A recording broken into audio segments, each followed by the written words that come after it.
जय श्री राम दोस्तों।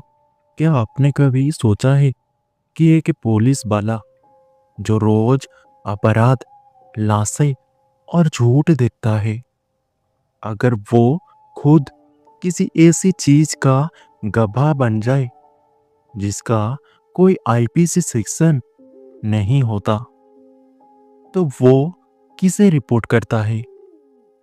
मैं आसाम पुलिस में था, और जो मैं आज आपको बताने जा रहा हूँ वो मेरी सर्विस की वो फाइल थी जो आज तक खुली ही नहीं। मेरा नाम आप अभी जानना जरूरी नहीं समझिए, बस इतना जान लीजिए कि 2016 में मैं आसाम पुलिस में सब इंस्पेक्टर के पद पर तैनात था।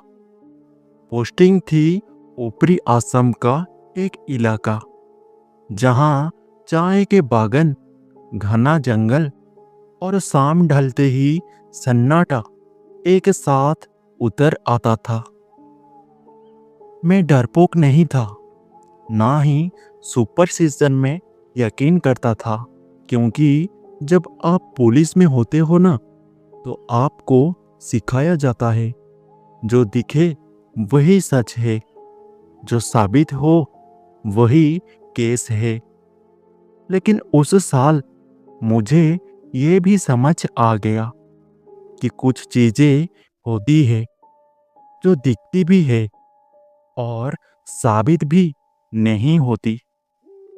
मेरी उम्र उस वक्त 32 साल थी, शादी नहीं हुई थी, और मेरी ड्यूटी ही मेरी जिंदगी थी।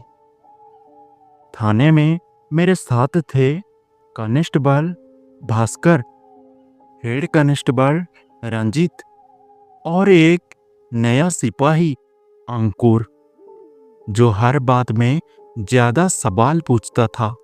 इलाके में अपराध कम थे, लेकिन एक चीज कॉमन थी। हर हफ्ते कोई ना कोई फोन करता था और बोलता था, साहब, रात में कोई सड़क पर खड़ा रहता है। ये सुनकर हम हंस देते थे, और रजिस्टर में लिखा जाता था, नो सब्सटेंस फाउंड। मैं खुद लिखता था। असम में एक जगह थी, देवपानी रोड। दिन में बिल्कुल नॉर्मल, चाय बागान के बीच से निकलती एक पतली सी सड़क। लेकिन रात के बाद कोई टैक्सी वहां रुकना नहीं चाहता था, और कोई बाइक वाला वहां से रेस नहीं लगाता था। और अजीब बात यह थी कि वहां एक्सीडेंट नहीं होते थे, फिर भी लोग वहां मरने से डरते थे। एक रात करीब 11:40 पर थाने का फोन बजा। दूसरी तरफ एक बूढ़े आदमी की कांपती आवाज, साहब, आज फिर वो खड़ी थी। मैंने पूछा, कौन? उसने कहा, वर्दी में थी साहब। मैं चुप हो गया, क्योंकि वो जगह पुलिस की पेट्रोलिंग रूट में नहीं थी। मैंने तय किया कि इस बार मैं खुद जाऊंगा। मैं, भास्कर और अंकुर जीप लेकर निकले। रात गहरी थी, जंगल से आती आवाजें रेडियो से भी ज्यादा लाउड लग रहा था। देवपानी रोड पर जीप जैसे ही मुड़ी, अंकुर ने धीरे से कहा, सर, क्या वहां कोई खड़ा है? मैंने ब्रेक मारा। सड़क के किनारे एक सिलुएट था, सफेद नहीं, खाकी वर्दी में, मेरी वर्दी जैसा। मैं जीप से उतरा और आवाज लगाई, कौन है? कोई जवाब नहीं। मैंने टॉर्च जलाई तो वो पीछे मुड़ी। उसका चेहरा मुझ जैसा था, लेकिन आंखें ऐसी नहीं होती किसी जिंदा इंसान की। भास्कर ने मेरा हाथ पकड़ा और बोला, सर, ये इंसान नहीं है। और उसी पल मेरे रेडियो पर चिरचिराहट के बीच मेरी ही आवाज आई, एसआई साहब, देवपानी रोड पर मत रुकिए। रेडियो से आई उस आवाज ने मेरे हाथ ठंडे कर दिए थे। वो आवाज मेरी थी, लेकिन मैं तो सामने खड़ा था। मैंने रेडियो नीचे रखा। 2 सेकंड तक कोई कुछ नहीं बोला और जंगल की आवाजें जैसे अचानक और पास आ गई हो। अंकुर ने धीरे से पूछा, सर, कंट्रोल रूम से कॉल आई थी क्या? मैंने सिर हिलाया, नहीं। भास्कर का चेहरा अब सफेद पड़ चुका था। वो इस इलाके का था। वो जंगल को जानता था। उसने बस इतना कहा, सर, यहाँ रात में पुलिस अकेले में नहीं घूमती। और वो दूसरी शक्ल जो सड़क के किनारे खड़ा था, वो अब हिल नहीं रहा था। ना आगे आया ना पीछे गया, बस खड़ा रहा, जैसे इंतजार कर रहा हो। मैंने 2 कदम आगे बढ़ाई और उसी पल मेरे अंदर एक अजीब सी फीलिंग आई, जैसे कोई मेरी ही यादों में झांक रहा हो।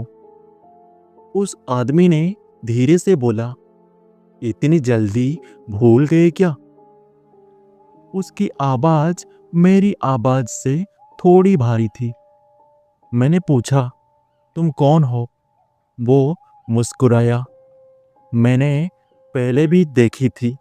मुझे याद आया, जब 2014 में मैं प्रोबेशन पर था, एक केस आया था। देवपानी रोड के पास एक लड़की की लाश। ऑफिशियल रिपोर्ट में लिखा गया, हिट एंड रन। लेकिन सच सच ये था कि वो एक्सीडेंट नहीं थी। वो लड़की भाग रही थी।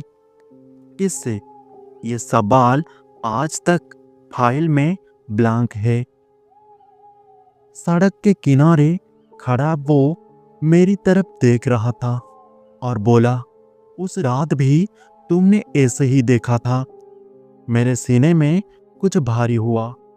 अंकुर ने पीछे से कहा, सर, ये हमसे बात कर रहा है। मैंने उसे चुप रहने का इशारा किया और पूछा, तुम चाहते क्या हो?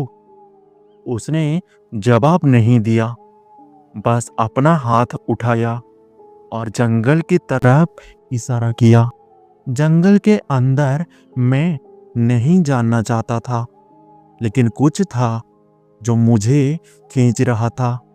जैसे अगर मैं नहीं गया तो कहानी अधूरी रह जाएगी। हम तीनों जंगल के अंदर गए। Mobile network zero, radio silent, बस हमारे कदमों की आवाज और पत्तों की सरसराहट। करीब 10 मिनट चलने के बाद भास्कर रुक गया। उसने जमीन की तरफ देखा। वहां पुरानी वर्दी के बटन पड़े थे। अंकुर ने एक और चीज उठाई, एक नेम प्लेट। उस पर मेरा नाम लिखा था। मेरे हाथ कांप गए। मैंने कहा, यह मजाक नहीं है। भास्कर ने मेरी तरफ देखा और बोला, सर, ये जंगल मजाक नहीं करता। और पुरानी फाइल का सच मुझे याद आया। 2014 की उस लड़की का केस मैंने ही क्लोज किया था। प्रेशर था, ऊपर से ऑर्डर था, इलाके की शांति जरूरी है।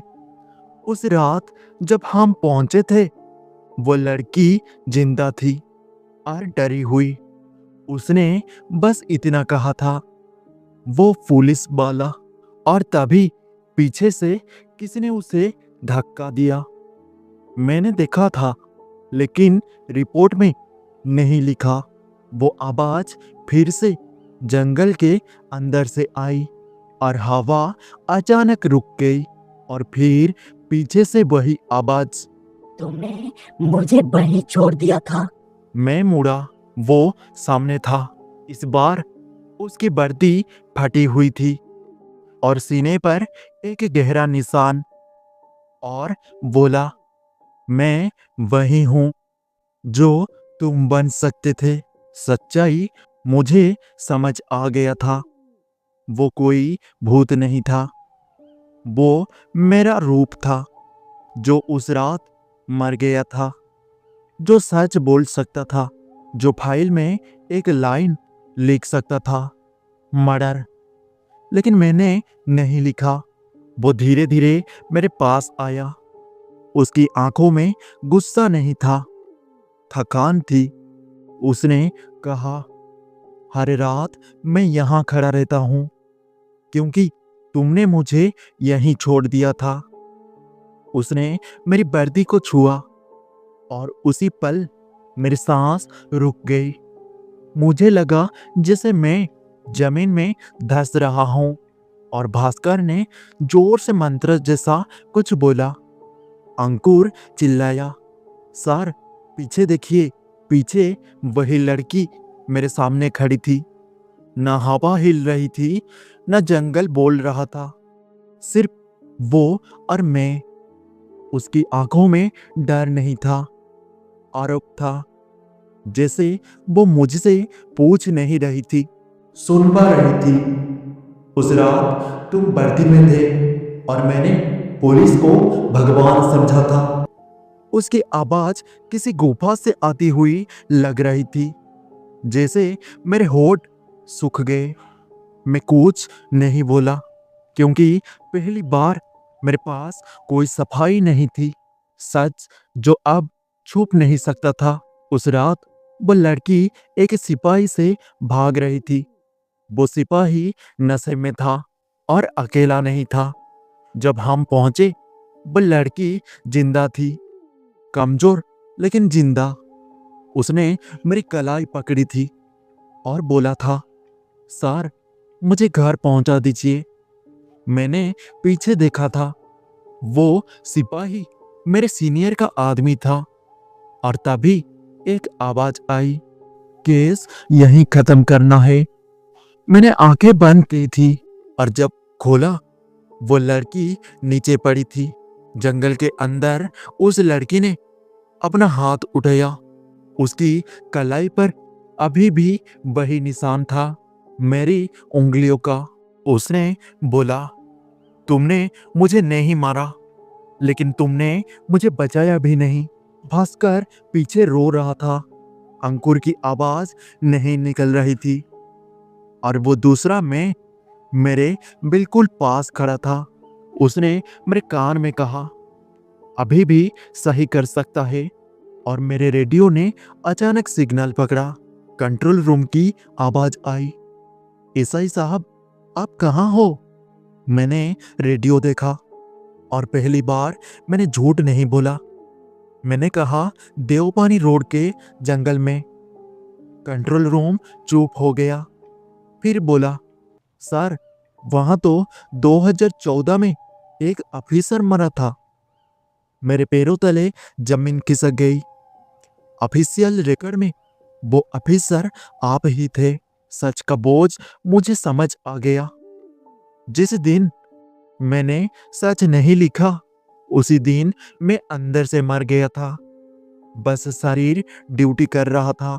वो दूसरा मैं मुस्कुराया और बोला, अब समझे मैं क्यों यहीं खड़ा रहता हूं। मैंने जेब से डायरी निकाली, वो पर्सनल डायरी जिसे कोई नहीं पढ़ता था। मैंने उसी जंगल में पूरा सच लिखा, नाम, तारीख, सब। और अंत में लिखा, मैं दोषी हूं। मैंने वो डायरी जमीन पर रखी और बोला, अगर सजा मिले तो मैं तैयार हूं। वो फल, हवा चली, जंगल जैसे सांस लेने लगा और वो लड़की पीछे हटने लगी। उसका चेहरा धीरे धीरे शांत हो गया और वो दूसरा मैं मेरी तरफ आया और पहली बार उसने मुझे सैल्यूट किया और बोला, अब जा। और वो धुएं में बदल गया। सुबह मैं हॉस्पिटल में था। कहा गया आप बेहोश मिले थे। भास्कर और अंकुर चुप थे। कोई एफआईआर दर्ज नहीं हुई और कोई हेडलाइन नहीं बनी। मैंने 3 महीने बाद रिजाइन दे दिया और वो डायरी आज भी मेरे पास है। कभी कभी रात में देवपानी रोड से गुजरते वक्त मैं रुकता हूँ और सोचता हूँ, अगर उस रात मैंने सच लिख दिया होता तो शायद आज ये कहानी आपको मेरी जुबानी ना सुननी पड़ती। अगर आपको लगता है कि वर्दी हमेशा सच की होती है तो एक बार इस कहानी को फिर से सोचिए, क्योंकि कुछ केस थाने में बंद हो जाते हैं और कुछ इंसान के अंदर।